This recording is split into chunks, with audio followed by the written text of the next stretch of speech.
João capítulo 15, versículo 1 em diante. Quem achou, diga amém.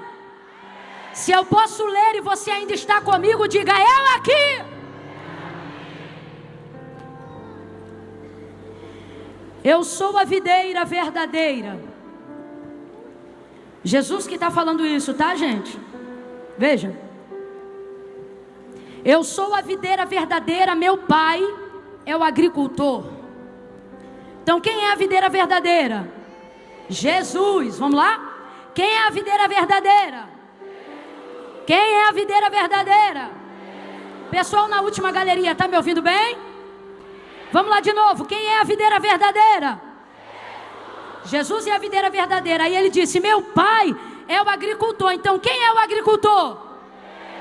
Quem é o agricultor? Deus. Então Jesus é a videira verdadeira e o pai dele, o nosso Deus, é o agricultor. Aí ele continua e diz assim, ó: todo ramo em mim que não dá fruto, ele o corta, e todo ramo que produz fruto, ele o poda, para que produza mais fruto ainda.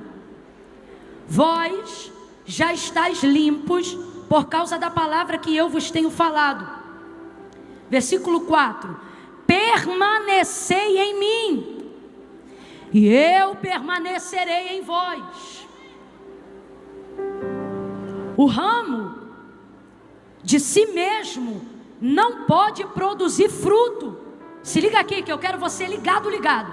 Jesus é a videira, Deus é o agricultor. Quem é o ramo? Isso, vamos trocar para eu. Cada um aqui responde pelo seu ramo.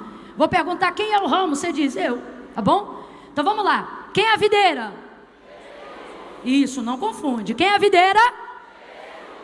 Quem é o agricultor? Quem é o ramo? Isso. Aí ele diz aos ramos: permanecei em mim, e eu permanecerei em vós. O ramo de si mesmo não pode produzir fruto, se não estiver na videira. Tampouco vós podeis produzir fruto, se não permanecerdes em mim. Eu sou a videira, vós sois os ramos. Se alguém permanece em mim e eu nele, esse dá muito fruto, pois sem mim nada podeis fazer. Se alguém não permanecer em mim, será lançado fora como ramo e secará. Tais ramos são apanhados e lançados no fogo e se queimam. Se permanecerdes em mim e as minhas palavras, gente, você pode perder tudo que eu falei até aqui, mas não perca o verso 7 por nada, porque sua vida depende disso. Se permanecerdes em mim, gente, é Jesus que está falando. Se permanecerdes em mim e as minhas palavras permanecerem em vocês, pedirei o que quiserdes e vos será feito. E nisto é glorificado meu Pai, em que dê muitos frutos, e assim vos tornareis meus discípulos. Assim, grita comigo, diga assim. Diga, assim. Tá fraco, tem gente que não disse, diga assim. Veja, é uma forma. Assim. Jesus acabou de falar algo, e ao terminar de dizer isso que nós lemos aqui, ele disse, ó, é assim que vocês vão ser conhecidos como os meus discípulos. Como? Sabendo que meu pai é o agricultor, reconhecendo que eu sou a videira verdadeira, permanecendo em mim. Se vocês estiverem em mim, e essa é a parte principal, se vocês estiverem em mim e as minhas palavras estiverem em vocês, pedirão o que quiserdes e isso será feito. Então, veja, há dois tipos de ramo na mesma videira: um que dá fruto e um que não dá fruto. Quantos tipos de ramo na mesma videira? Quantos? Dois tipos de ramo na mesma videira, só que um dá fruto e o outro não dá fruto. Agora veja, o que não dá fruto tem outro agricultor? Não, é o mesmo agricultor. Quem é o agricultor? O que não dá fruto, por algum acaso, está em alguma outra videira, sem ser Jesus? Não, é a mesma videira. Quem é a videira? Então tem 2 tipos de ramo, e os 2 ramos estão na mesma videira. Deus é o agricultor, Jesus é a videira. Aí agora eu vou te fazer uma terceira pergunta, preste atenção. Deus falha? Deus erra? Tem chance de Deus não ser um bom agricultor, gente? Não tem chance, é o melhor agricultor. E Jesus? Tem chance dele falhar? Dele errar? Então tem chance dele não ser uma boa videira para esses ramos? Não tem. Então veja, a videira é boa, ela é Jesus e é verdadeira. O agricultor é o melhor que existe, é o Criador de todas as coisas, Deus, o nosso Senhor. Enxertados agora na videira, esses 2 tipos de ramo precisam frutificar, porque eles têm o melhor agricultor e estão enxertados numa videira frutífera, uma videira que é impossível que ela não dê aos ramos condições de frutificar. É impossível, é impossível. Contudo, Jesus, ao contar essa história, vai dizer que alguns ramos frutificam, mas que outros ramos, você é querido demais, você está dando muito fruto, aleluia. Veja, é impossível que 2 tipos de ramo estejam na mesma videira e só um dê fruto. Por que só um tipo está dando fruto? E eu vou te explicar categoricamente. Eu não vou pregar mais do que 20 minutos. Haja vista que já fiz o que Deus queria que eu fizesse. Veja. Como é que os ramos, nem categorize com os 2. Pense agora na videira cheia de ramos. Como é que tem ramo que dá fruto e ramo que não dá fruto, se todos esses ramos estão recebendo do mesmo agricultor, o mesmo cuidado, da mesma videira, o mesmo cuidado? Eles estão recebendo os nutrientes igualmente, eles estão recebendo água igualmente, eles estão sendo nutridos igualmente. Ora, então por que um frutifica e o outro é seco? Estão na mesma terra, juntos ao mesmo caule. Por que um se salva e um não se salva? Por que um produz e o outro não produz? Por que um rompe e o outro não rompe? Por que um cresce e o outro não cresce? Por que um é liberto e o outro não é liberto? Por que um é ungido e o outro não é ungido?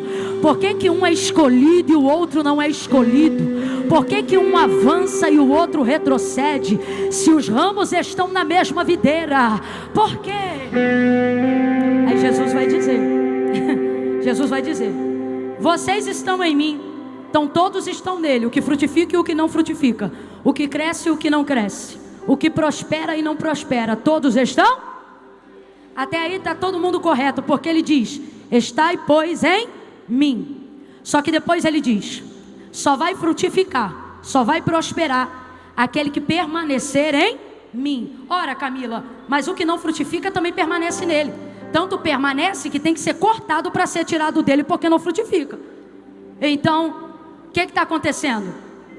Você tem que permanecer nele de acordo com a vontade dele e não de acordo com a sua necessidade. Eu vou falar rasgado agora, que é para até quem tem 9 anos de idade vai entender. Há muitas maneiras de nós sentirmos Deus. Há muitas maneiras de nós nos identificarmos com Deus. Vou falar bem rasgado. Qualquer um aqui que não é crente, que não frequenta igreja nenhuma, que não tem relacionamento nenhum com religião nenhuma, nem mesmo a nossa, se vier para cá hoje e reconhece que Deus é o Senhor, Jesus Cristo é seu Filho, e está participando aqui do culto, ouve o louvor, sente a presença de Deus. O que é cheio do Espírito Santo sente a presença de Deus. O outro que ainda está no ambiente vai sentir também. Às vezes ele não vai saber dizer que é o Espírito Santo, mas ele vai sentir. Às vezes ele ainda não vai saber que é um movimento de Deus, mas ele vai sentir que tem algo sobrenatural acontecendo nesse lugar. Quantas pessoas você já viu nesse ambiente que choram sentindo a presença de Deus, mas não são crentes em Jesus Cristo? Quantos cultos você já foi de gente que não tem a vida transformada? Pelo contrário, às vezes está na prática de um erro, mas vai ao culto, ouve o hino, se quebranta, ajuda a igreja, entrega ofertas. São pessoas que amam a Deus, e amam a Deus de verdade, amam a Deus, cuidam dos seus servos, ajudam no almoço de domingo da igreja, dão carona para pessoas que as outras pedem favor. São pessoas que nem se contaminaram com nenhuma impiedade do mundo, mas não são pessoas que ainda se decidiram completamente ao lado do Senhor. São aqueles que alguém chama de amigos do Evangelho, aquelas pessoas que vêm, que sentem Deus, que gostam desse ambiente. Vem comigo, não perde raciocínio não. É gente que chora, gente que sabe cantar as músicas que a gente canta, gente que conhece os textos que a gente prega, gente que sabe aonde está o Salmo 93, 91, sabe aonde está o Salmo 23. É gente que quando precisa de ajuda, não vai para nenhum outro lugar, vem para cá fazer campanha de oração. É gente que ainda não desceu as águas batismais, é gente que não faz parte do corpo, nem do sangue de Cristo, mas quando precisa de um milagre, visita as irmãs do círculo de oração. Tem respeito, tem temor pelo sagrado, mas não toma decisão. Deixa eu te falar, essas pessoas vão continuar sentindo Deus nos cultos, elas vão continuar recebendo da palavra de Deus, e quando elas fizerem campanhas de oração, as portas serão abertas por elas e pelo justo que ora em favor delas, porque a oração de um justo muito pode em seus efeitos. Essas pessoas viverão níveis de prosperidade em Jesus. Elas compram carro e trazem a chave do carro na igreja para o pastor consagrar. É claro que se no final do culto a gente pergunta assim: quem quer fazer uma aliança com Jesus hoje? Elas dizem: não, hoje não, eu não posso. E às vezes não pode porque ainda não é casada, não pode porque ainda bebe uma coisa, usa outra. Não é nenhuma outra coisa senão um pecado ou algo que, por elas temerem ao Senhor, temem afiliar-se a Ele nessas condições. Inclusive para estes há uma chance diária, porque foi o próprio Jesus que disse: se alguém quiser vir após mim, negue-se a si mesmo, tome sobre si a sua cruz e siga-me. Ele não mandou você largar e vir, Ele mandou você vir. E aí quando você vier, Ele que é o caminho, a verdade e a vida, Ele vai te ajudar. A maioria dos jovens que estão aqui conhecem meu testemunho. Eu não vim para Jesus arrumadinha, eu vim de bermudinha, samba canção, tênisinho de camuça coloche, barriguinha de fora, top, que hoje chama de cropped, né? Do piu-piu, porque quando o culto acabava eu tinha que ir pro baile. E naquele dia, o dia que eu entreguei a vida para Jesus, era o dia que o baile mudou de dia. O baile sempre era no sábado e foi pro domingo. Aí eu falei: não, mãe, eu não vou não. Ela disse: você vai pra igreja? Eu falei: não, hoje não, que o baile hoje é domingo. Aí ela disse: você vai pra igreja? Eu falei: então eu vou, mas eu vou com a roupa do baile. Aí eu fui toda nada a ver pra igreja. Agora, pasme, eu chegava na igreja, na hora que orava eu orava junto, na hora que pregava eu assistia a mensagem, e na hora que cantavam eu chorava a beça, gente. Escute, eu sentia a presença de Deus, mas fruto que é bom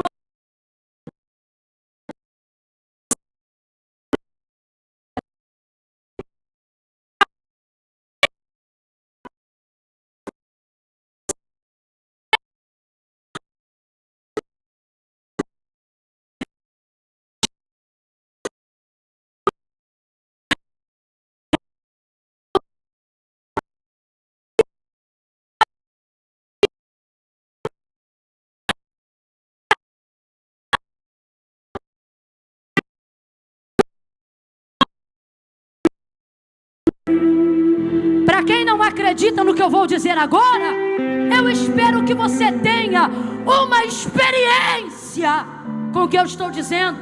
Mas eu sei o que é você pegar um cobertor, porque minha mãe tinha sacrifício a muitos ídolos, a muitos deuses, e eu não servia. Então ela servia, ficou em paz, e a gente ficou perturbado com os demônios que servia a ela e que não queria sair de lá de casa.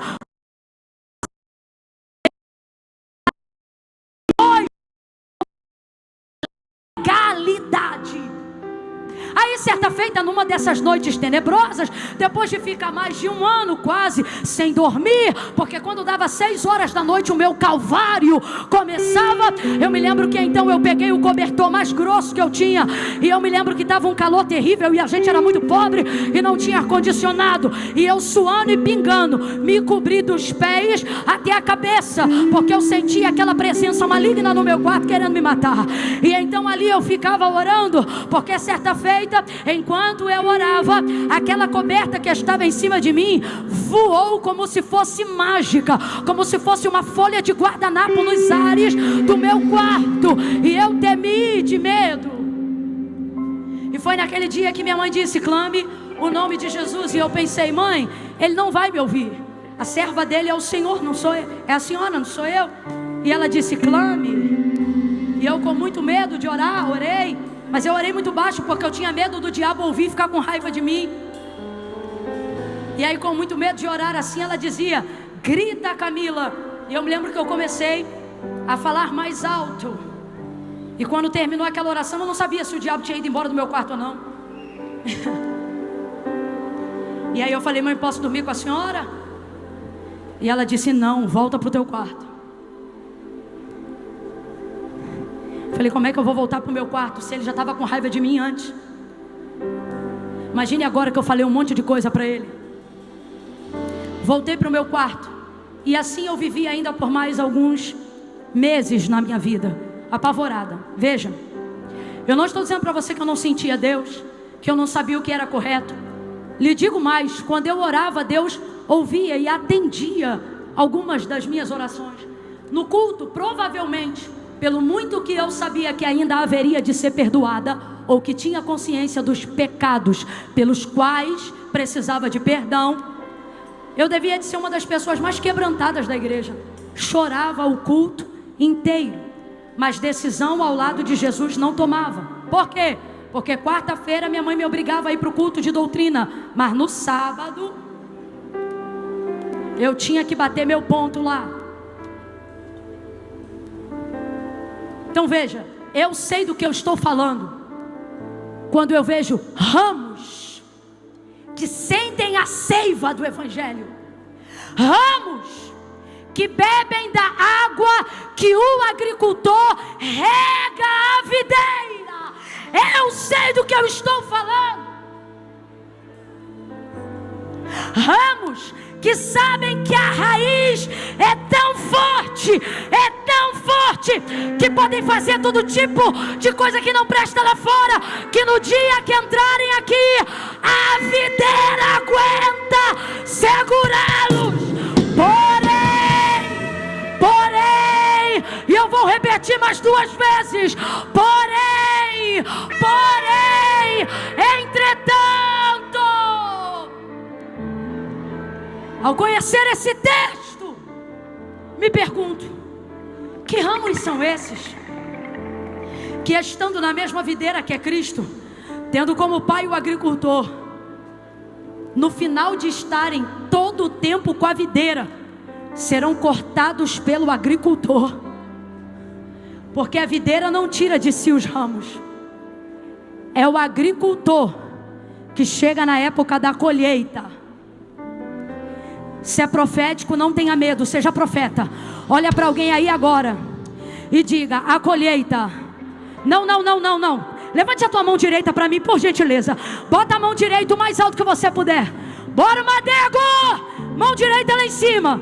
Coloca a esquerda na mesma altura, vem. Quando eu disser 3, aonde houver um ramo que frutifica, Você vai repetir as palavras que eu vou te dizer agora, nesta atmosfera de unção. Quando eu disser 3, você vai tocar o ombro do raminho que está aí ao seu lado. E quando eu disser 3, você vai dizer para ele ou para ela assim: a colheita vem para todo mundo. É 1, é 2, é 3. Bota a mão no ombro dele. Sacode ele. Acorda ele. Acorda ela. E diga: a colheita vem para todo mundo. A colheita está chegando. A colheita está chegando. Vocês dizem que faltam 3 meses para a ceifa, mas os campos estão brancos. A colheita está chegando. A colheita está chegando. Então olhe para mim, olhe para mim. Vocês são maravilhosos, fica comigo até o final. Veja, quem corta é o agricultor. Quem lembra quem é o agricultor? Tá fraco. Quem corta é o agricultor. Quem é o agricultor? Quem era a videira? Era não, quem é a videira? Quem corta o ramo? Então não pense você que vai continuar entrando aqui e que 2 coisas vão acontecer. Primeiro, que você vai parar de sentir Deus. Não vai. Enquanto você estiver no nosso meio, mesmo estando todo craquelado, você vai se alimentar da seiva, porque a videira não vai deixar de alimentar quem dá fruto por causa de quem só suga. Porque eu falei aquilo tudo não para dizer que a videira está aqui para sustentar galho seco, mas para dizer que nela você tem que decidir: ou tu dá fruto ou será apenas um sugador. Porque o ramo que não frutifica na videira não será tirado por ela. Você acha que Deus vai deixar de descer no culto por causa de quem não se conserta? Você acha que Deus vai deixar de alimentar as varas que estão pagando preço por causa das varas que só querem resposta de campanha de oração? Você está achando que Deus vai deixar de levantar seus ministros, sacerdotes, profetas por causa de vara que só vem por causa da ceifa? Escolhe hoje, ou tu dá fruto ou a colheita chegará, e galho sugador vai ficar seco com a palha. Eu não sou sugador, eu vou frutificar. O ano de 2025 é ano de frutificar.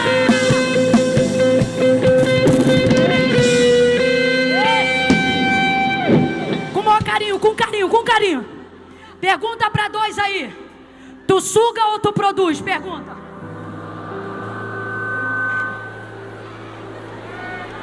Agora quem é inteligente vai responder: os 2. Responde, diga os 2. Diga eu. Isso aqui é para quem produz, tá? Diga eu faço os 2. E qual é a diferença se os ramos são diferentes? É que um só suga para viver e o outro suga para produzir. Suga para produzir. Meu Deus, recebe uma unção para sugar e produzir. Sugar e ir para cima. Sugar e pregar. Sugar e renunciar ao pecado. Sugar e renunciar à mentira. Pega a seiva da videira.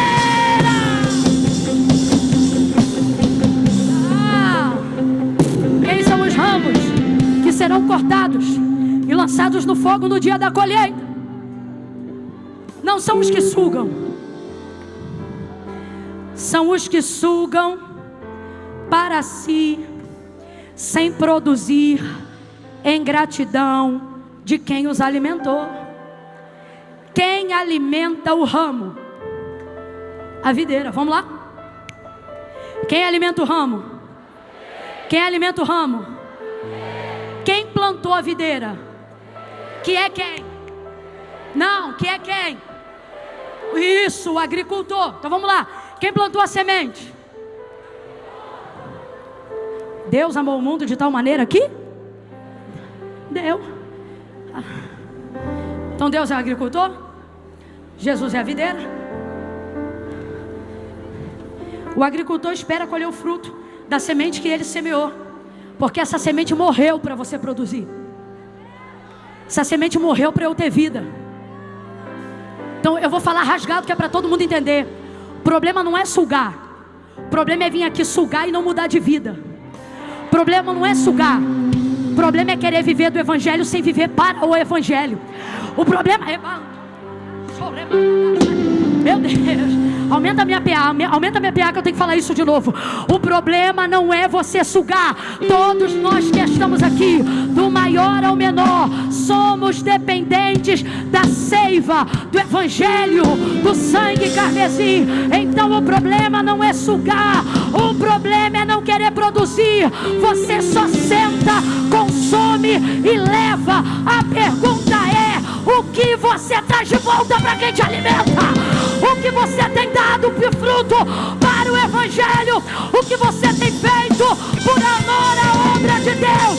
Não, só quer campanha para passar na faculdade, só quer oração para ter um relacionamento novo e para a vide. O que a vide recebe da Marmanjo Gospel.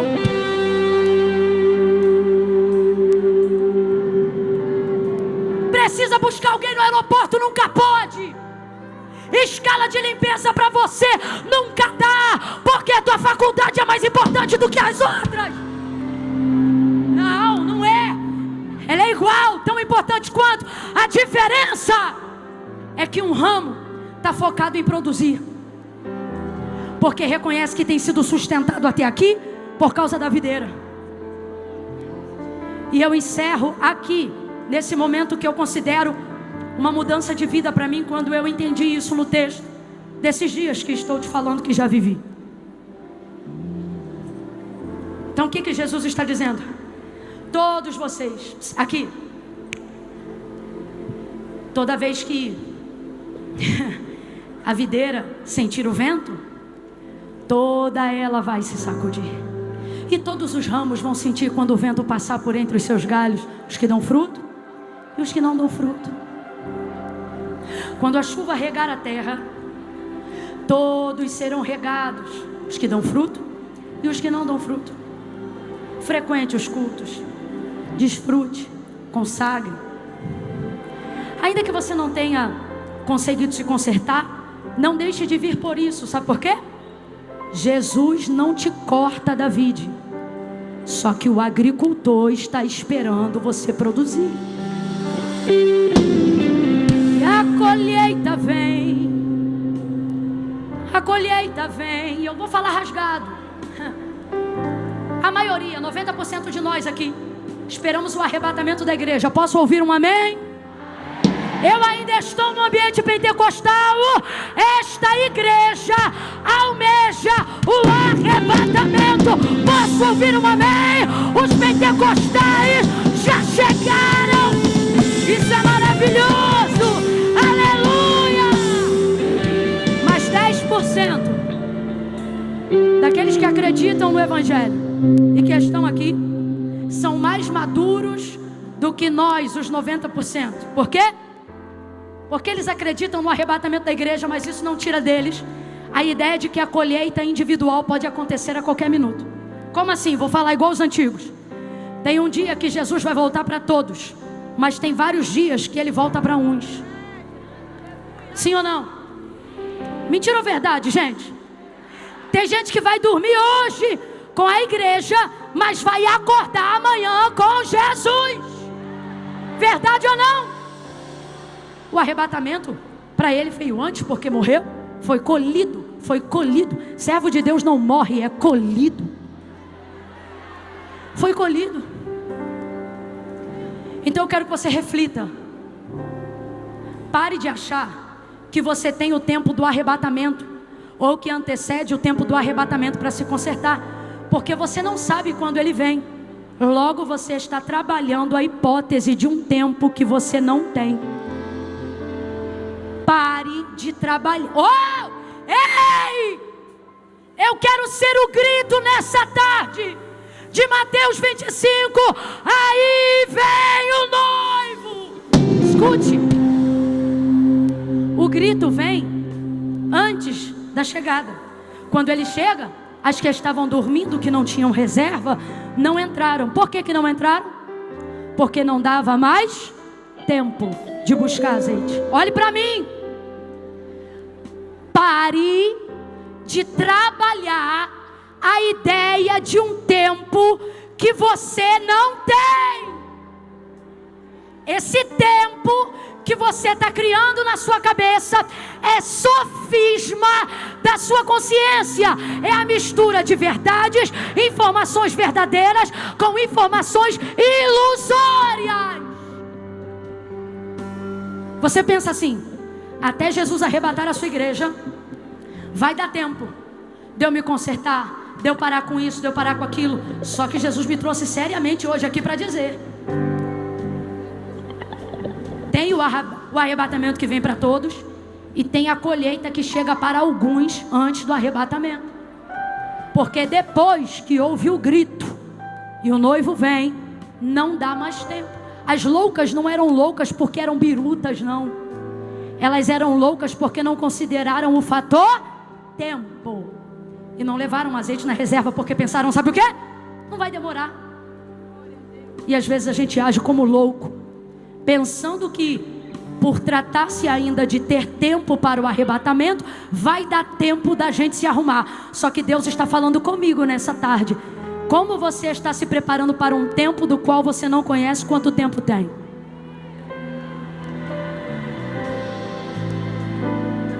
Jesus pode voltar para cada um aqui, ó, na hora que você nem imagina. Então quem é o ramo que frutifica, que permanece nele? O que Jesus está dizendo? Vocês vão me sentir de várias maneiras, vocês vão me servir de várias maneiras, mas saibam de uma coisa: o único que será podado para dar mais fruto é aquele que perseverar, que permanecer na minha palavra. Então preste atenção: se vós estiverdes em mim, que é isso? Vocês podem se identificar e estar em mim de muitas maneiras, consertados, desconcertados. Cada um vai estar em mim como puder estar, como achar que tem que estar. Mas eu só vou me ver em vocês de uma única maneira: se ao olhar para vocês eu ver que as minhas palavras estão em vocês. Então o que Jesus está dizendo, gente? Que nele você pode estar conscientemente ou inconscientemente de muitas formas, mas ele só vai deixar estar nele e vai ter fruto e vai ir para o céu e não para o inferno aquele que, quando Jesus olhar para ele, ver dentro dele a palavra de Deus. Essa palavra não é apenas a palavra verbalizada, mas é a palavra vivida.